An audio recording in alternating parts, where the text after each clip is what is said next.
If you want to know what the future will look like 20 years from now, don't ask a scientist or a brain surgeon. Ask a kindergarten teacher. They see the future every day in their classrooms. Most of what we're talking about will affect kids more than us adults. It warms my heart to know that the next generation of eco-warriors is out there, like the Red Dragon Conservation Team and the Plastics Are Forever Kids and the Green Teens and Action back in my own Boogie Down Bronx. Young people have a pretty big stake in the decisions being made for them, like the way garbage is handled in most cities. Take New York City. In wealthy Manhattan neighborhoods, it's as though garbage doesn't exist.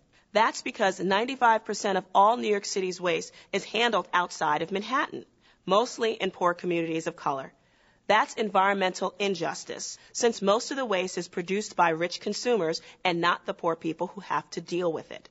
Those waste facilities, along with thousands of diesel trucks that bring the garbage, making the streets unsafe for pedestrians and cyclists, lead to asthma rates 4 times the national average, not to mention contributing to higher obesity and diabetes rates. Positive economic development in these neighborhoods is discouraged, reducing our real estate values, often the first and only big investment people ever make. Equally important, but more difficult to count, these top-down decisions entrench feelings that our communities are ugly and nothing to be proud of. I grew up in the South Bronx during a period when it was often compared to a third world conflict zone. My family suffered under urban planning that did not have our best interests in mind.